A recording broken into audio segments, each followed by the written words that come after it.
producer of Rising Storm, and what Rising Storm is basically is a pro mod for Heroes of Stalingrad set in the Pacific Theatre. And we're going to be bringing the same features, tanks, very, very gritty combat to the Pacific Theatre, as you can see. I think Tripwire have returned. They're being true to their roots as a successful mod back all those years ago when they wanted to make something Unreal competition by helping us as a team of enthusiastic and talented, hopefully, modders to put together something special for you guys. And we've got previous Tripwire people on our team. We've got some very talented guys indeed, so I'm really looking forward to showing you some more about this in the near future. Also, I strongly recommend you try out the Heroes of Stalingrad tonight. It's going to be a very, very good combat experience for you. You'll be playing online against some Tripwire testers, and we've told them to take it easy on you, so don't worry, you should be pretty safe. Look forward to seeing you over there. Thanks. Moving forward to the next title I would like to talk about, it's called Ghost of Moscow, Death to Spies. So this is the third game in the Death to Spies series, and we are relaunching the franchise with this game. We're, unlike the two previous games, we're shifting away from the World War II topic. We're inventing, a new setting for the game. We're moving to Cold War. So Ghost of Moscow will take, the action will take place during the era of the Cold War. We have several new locations that include North America, Cuba, Europe. Unlike the previous two games, we have now 3 playable characters, and actually players can switch between those characters at any time. Since this is a spy game, of course we have different types of special spy gadgets. Each of the characters has their own, special spy abilities.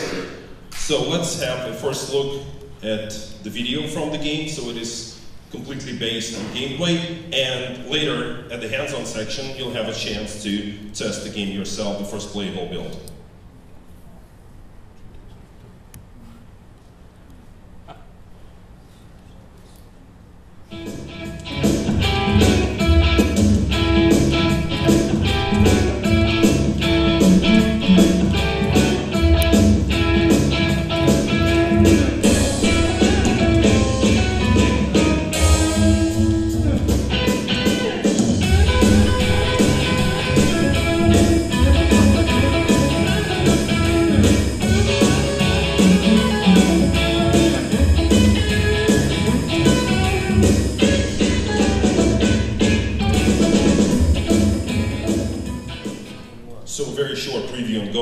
The game is scheduled to be released by the end of this year, beginning of 2012, and this is the cross-platform title both for PC and Xbox 360. Moving on to the next one.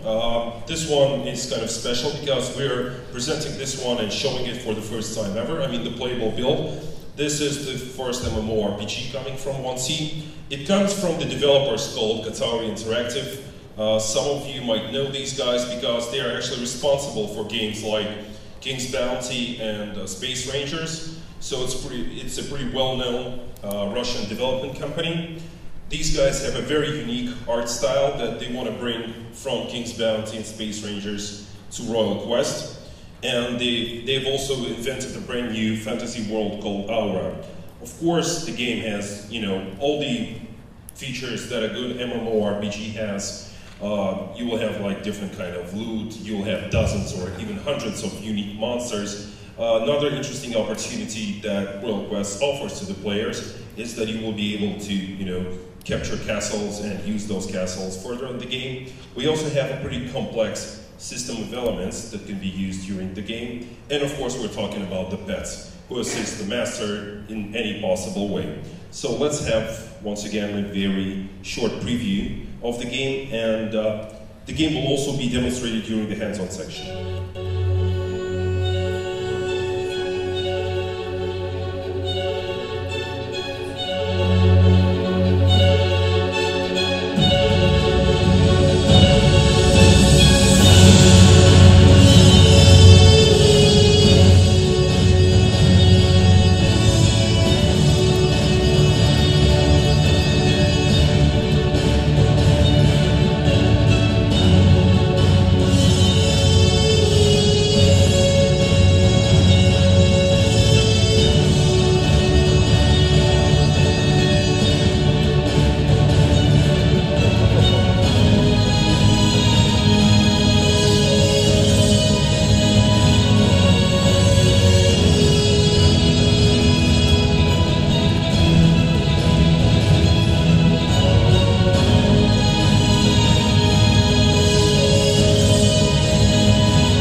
Royal Quest. Just as mentioned before, we'll have the first playable build installed, up and running right after I finish the presentation, so you're welcome to give it a try.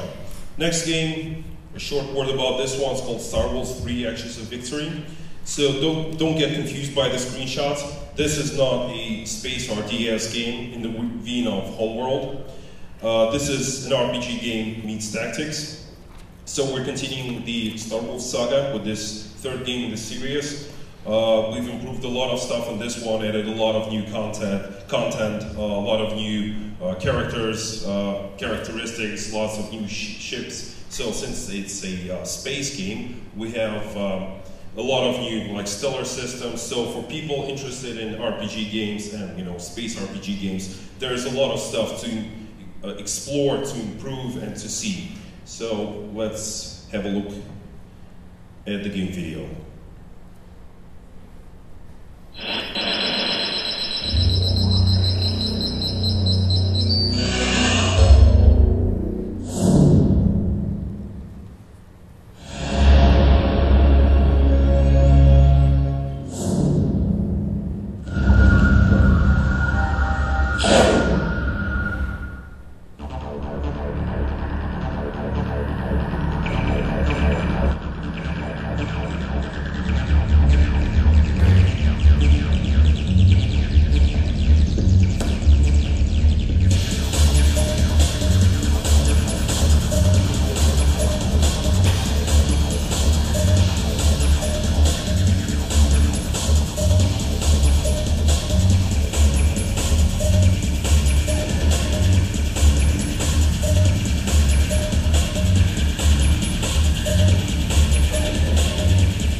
So moving on with the next one, Real Warfare 2 Northern Crusades.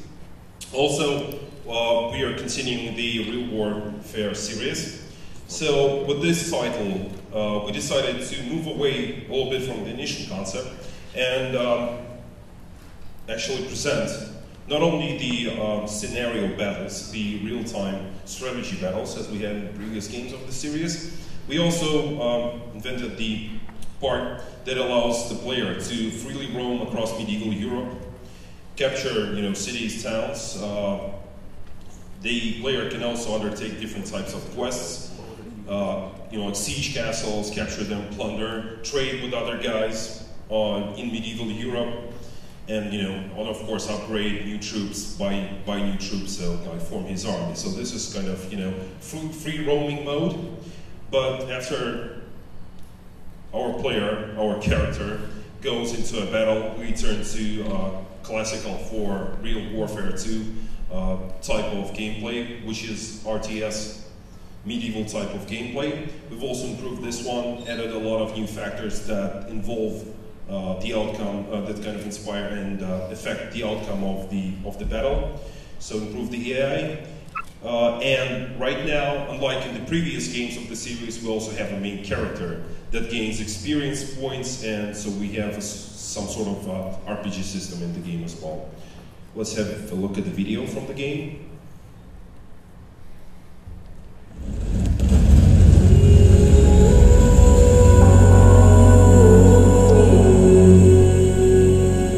So here is the mode I've been talking about, the free roaming mode. So actually you go through the map of medieval Europe, and it's absolutely free. You're absolutely free what to do, what kind of quests to undertake.